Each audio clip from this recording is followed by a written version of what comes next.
Okay, so actually deploying attack range onto AWS, it is fairly straightforward. There's some prerequisite steps that I'll have in the article that's linked to this video around installing some dependencies and a few other bits and pieces that you will need to do before the steps that I'm about to show you in this video. Now, a quick little bit of a talk on the different deployment options. In this particular instance, I've got a Linux host that I'm going to install the attack range software onto and then deploy from that. You can do this on a Mac or on a Windows machine as well. There's also a Docker container, which is typically the preferred method. It's going to be getting you up and running quite fast. I will produce another video on that shortly. I just wanted to start off with a Linux environment today. So once you've got those prerequisite steps out of the way, it is fairly straightforward. A couple of steps that you will need to take care of that are going to be specific to your environment. If we run an AWS configure, which is going to set up our access key IDs, which I've already entered in my instance, and my secret key as well, we can specify the default region that we're going to be deploying into. In my particular case, it's going to be AP Southeast 2.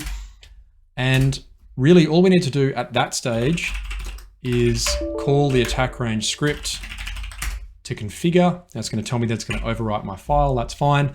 We can pick from AWS, Azure, or local. So in this particular case, I'm going to pick AWS. It's going to auto-generate a master password for me. Yes, I want to use Packer for pre-built images, make things a whole lot faster. Yes, I would like to reuse my existing key. I'm going to use AP Southeast 2. These are the IP addresses that are going to be allowed onto the attack range instance once it's built. And I'm going to call this particular environment ARMR so that I can find it in my AWS tenancy later on. A couple of different options for the particular modules that we want to add in to this attack range instance. Do we want a Windows server? Yes, we certainly do. We want Windows Server 2019. We would like it to be a domain controller with some red team tools installed. And we want Bad Blood installed on it, which is going to populate the Active Directory domain with users and groups and computers and those sorts of things. We're not going to build another Windows server. We won't build a Linux server, but we will build Kali Linux. We won't build a web proxy, and we won't build Splunk SOAR, not today anyway. And with that, we've generated a configuration file. I'll show you what that looks like. If we have a look for attack range.ynl, this is what the particular configuration file looks like based on what we've just generated now. Now, obviously what we can do with this is we can have lots of different attack range configs that we can call at different times. So in fact, what I've actually done is built one a little bit earlier, which is this particular script here. Sorry, this configuration file here.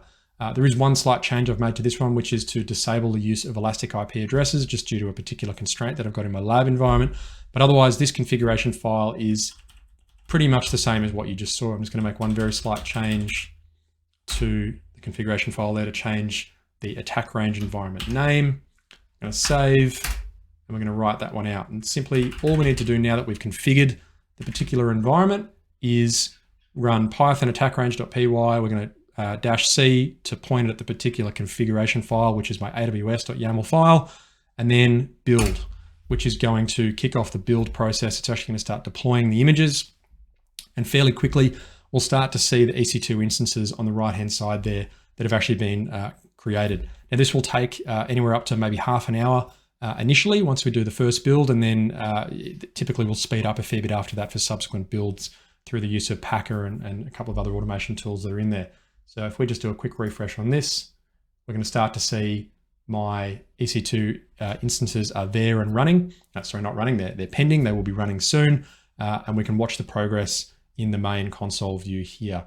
I'll jump ahead in the video and then you'll be able to see what it looks like once it's fully built.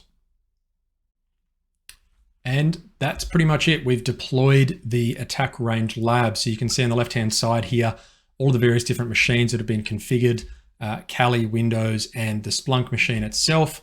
So really it's as straightforward as logging in to the Splunk environment. And then there's a whole nother activity that we can do around actually generating some simulated attacks and then using Splunk to detect them. I'm going to follow up with another video a little bit later on with some details around that. But you can see that it's actually a very straightforward, very fast way to deploy a Splunk environment with a whole lot of content preloaded into it and ready to go. The default view that we've got here is the attack range reporting application, which allows us to really start to see what's actually happening with attack range once we're using it.